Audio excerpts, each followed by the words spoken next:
नमस्कार दोस्तों, आप सभी के आज एग्जाम हुए हैं जिन जिन के डीआरडीओ एडमिन एंड अलाइन की उसका थोड़ा सा एनालिसिस करना ज़रूरी है।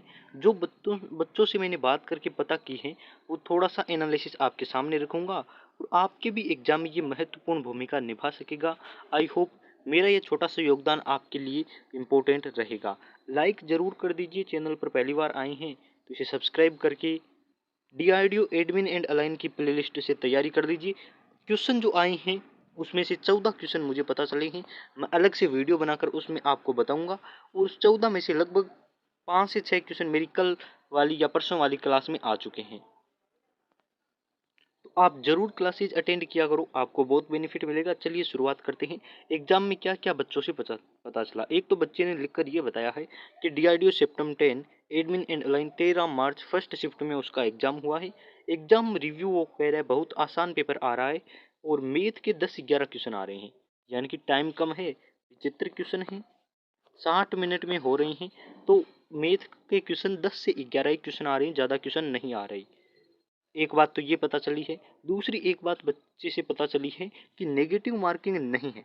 कान खोलकर सुन लीजिए, जो कमेंट करते हैं उन्हें आज रिप्लाई दे देता हूँ। नेगेटिव मार्किंग नहीं होगी, यानी कि एक क्वेश्चन 1 नंबर का है, 75 क्वेश्चन 75 नंबर के 60 मिनट में करने हैं।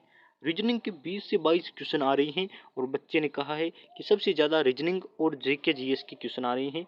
जीके जीएस की क्वेश्चन 30 से ज़्यादा आ रही हैं। देखिए बच्चे का रिव्यू क्या कह रहा है वो, 30 से ज़्यादा क्वेश्चन जीके जीएस की आ रही हैं। रीजनिंग के सीटिंग अरेंजमेंट के और ऐसे क्वेश्चन आ रहे हैं।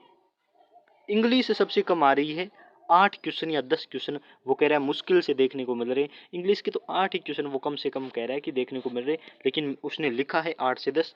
वो कह रहा है जीके जीएस में करंट अफेयर्स आ रहा है, जीके आ रहा है, स्टैटिक जीके आ रहा है, साथ ही इंटरनेशनल जीके के 1-2 क्वेश्चन देखने को मिल रहे हैं। साथ ही वो कह रहा है कि इसमें जनरल साइंस के क्वेश्चन भी देखने को मिल रहे हैं। साथ में वो कह रहे हैं कंप्यूटर के क्वेश्चन भी देखने को मिल रहा है। यानी कि केवल जीके जीएस नहीं है जो आप समझ रहे हैं या फिर आप कहीं और से पढ़ रहे हैं और वो आपको करंट अफेयर्स पढ़ाया जा रहा है, वेरी वेरी इंपॉर्टेंट लिखकर पढ़ाया जा रहा है, ऐसा कुछ नहीं है।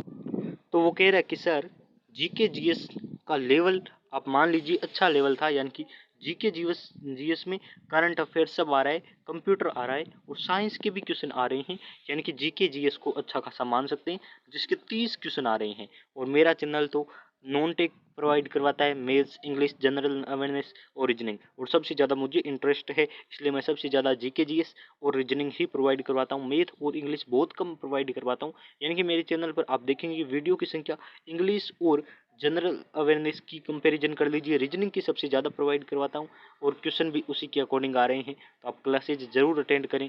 अब देखिए आगे मेरा रिव्यू क्या है, यानी कि बच्चे से कुछ और पता चला है वो क्या है। इंग्लिश में उन्होंने कहा है कि डायरेक्ट इनडायरेक्ट का क्वेश्चन आया था और डायरेक्ट इनडायरेक्ट में क्वेश्चन क्या आया था कि बाहर वाला जो सेंटेंस होता है, यानी कि कोमा से बाहर जो सेंटेंस होता है वो फ्यूचर टेंस का दे रखा था। और जब बाहर वाला सेंटेंस फ्यूचर का होता है तो मैंने आपको बताया कि अंदर वाले सेंटेंस में कोई चेंज नहीं करना होता। यानी कि उसने कहा था इजी डायरेक्ट इनडायरेक्ट आया है, एंटोनियम आया था, सिनोनियम आया था, ऐसा उन्होंने कहा है। फिर खाली जगह आई थी, आर्टिकल आया था, जो एक आर्टिकल में 2 खाली जगह थी तो दोनों में भरना था।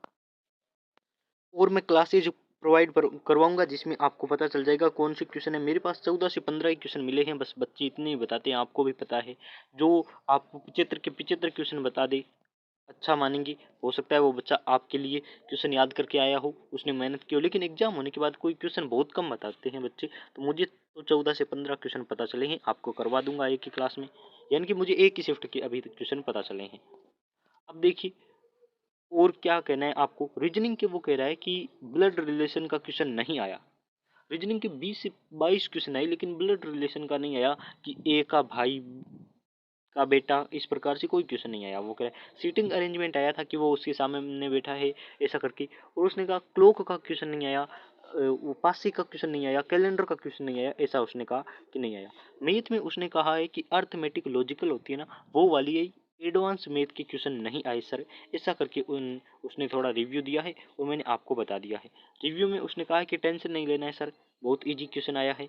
तो थैंक यू आपको भी, आपने क्वेश्चन पेपर हमारे साथ शेयर किया, जो भी आपको याद रहे, छोटी सी आपने जितनी भी मेहनत की है उसके लिए आपका भी बहुत बहुत धन्यवाद। आगे जिसका भी एग्जाम होना है प्लेलिस्ट जरूर देख लीजिए। और अब देखिए एक मेरी एक प्रॉब्लम है, अब जैसे ही मुझे क्वेश्चन पता चलते हैं तो मैं आपके लिए वीडियो नहीं बना सकता, क्योंकि मेरा एक पर्सनल लाइफ है जिसमें शेड्यूल बना हुआ है। तो क्लास का एक फिक्स टाइम होता है मेरे लिए, उसी में वीडियो बना सकता हूँ, क्योंकि एग्जाम तो दिन में 3 शिफ्ट होगी ना। तो मैं इनकी क्या करूँगा, बच्चों से क्वेश्चन पता करके एक वेबसाइट बनाई है, उस पर अपलोड कर दूंगा। वेबसाइट का लिंक दे रखा है आपको नीचे नीचे, मॉक टेस्ट के नाम से, इस वीडियो के डिस्क्रिप्शन में, वहां से आप उन क्वेश्चन को रीड करते जाइए, आपको पता चल जाएगा। बहुत बहुत धन्यवाद आप सभी का। छोटा रिव्यू है, अब हम क्लास लेकर आ रहे हैं जिसमें क्वेश्चन बताएंगे कि क्वेश्चन कौन कौन से पूछे गए थे।